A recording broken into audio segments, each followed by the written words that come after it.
Picture this. You're at the beach with your crew, sun's blasting, music's bumping, and the vibes are straight chef's kiss.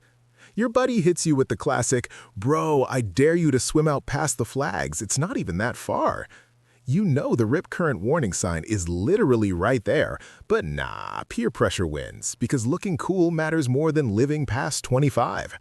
Splash, you're in, and 2 minutes later, the water's dragging you like it owes you money.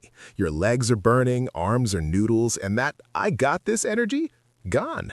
Welcome to the consequences. Now you're drowning, dude. But here's how you don't die today.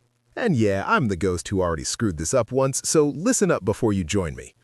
First off, let's get real about what's actually happening inside your body right now. Your brain's screaming panic mode activated because oxygen just dropped below critical. That's hypoxia kicking in. Your blood's not delivering enough O2 to the brain, and your lungs are doing the involuntary gasp thing. Scientifically, it's called laryngospasm. Your vocal cords slam shut like a cheap motel door to keep water out. Until they don't. Then you're sucking in seawater. CO2 levels crash from all that thrashing, and your body hits the emergency shutdown. Heart rate spikes to 180, muscles cramp because lactic acid's flooding everything, and your brain starts shutting down non-essential systems in about 90 seconds. Feels like your chest is on fire and your head's in a vice? That's not dramatic flair, that's physics and biology tag-teaming you because you ignored the flags like an idiot. Most people don't thrash dramatically, they just slip under quietly. Fun fact, ironically, drowning is the silent killer. No one's yelling "help" like in the movies. You're cooked if you keep fighting the water like it's a bar fight. Here's how you don't die today. Stop flailing immediately. I know every instinct says swim harder, but that's exactly how you burn your last oxygen in 30 seconds flat. Instead, flip on your back. Yeah, the dead man's float your lifeguard taught you in 3rd grade and you thought was lame. Arms out, head back, just let the water hold you. Your lungs get air, your heart rate drops, and that mammalian diving reflex, it actually kicks in a little even in warm water, slowing your metabolism so you buy yourself 3, maybe 4 extra minutes. If it's a rip current dragging you out, and spoiler alert, that's probably what got you, do not swim straight back to shore. That's suicide by physics. The current's stronger than you. Swim parallel to the beach, like 20 yards sideways. Current spits you out, then angle in. Easy. Signal for help with one arm. Wave it slow, not frantic, while you float with the other.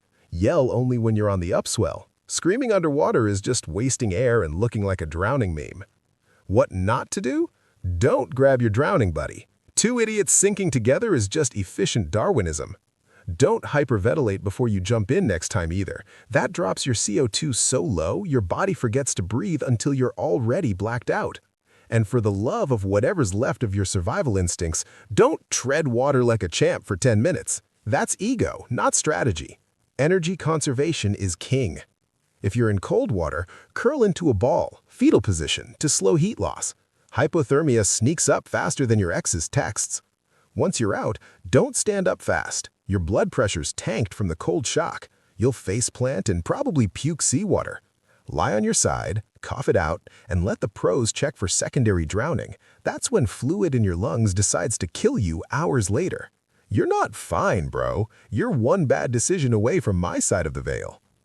Now, let's bust the movie myths before you try any of that Hollywood garbage. Picture this again. The heroes flailing, screaming, punching the waves like they owe him rent. Cute. In reality, that wastes oxygen in under a minute and you're unconscious before the lifeguard even notices. Movies show dramatic rescues with CPR blowing air like a balloon animal. Real talk? If someone's not breathing when they're pulled out, start compressions immediately. 30 to 2, no breaths first if you're untrained, because their lungs are already full of water and their brain's starving. And that pound on the back nonsense? Waste of time. The water's already in the lungs. Gravity and coughing do more. Fun fact, ironically, most drownings happen in under 4 feet of water, not the deep end, not the ocean, your backyard pool, because people panic and forget they can stand up. Movies lie. Survival doesn't look cool. It looks like floating like a corpse and swimming sideways like you're too lazy to die properly. Be honest with me right now. If you were in that rip current, would you actually listen to the float and go sideways advice, or would your ego make you fight the ocean like it's a personal insult? Drop it in the comments. I'm a ghost. I've got eternity to read your bad decisions. Subscribe if you want to keep learning how not to die in the dumbest ways possible. Hit that button before your next brilliant idea drags you under, because trust me, the algorithm is the only current you should mess with. I'll be here, sipping my eternal black coffee, watching, because unlike you, I already lost the survival game, and I've got nothing but time. Don't make me come collect you next. Stay alive, idiot.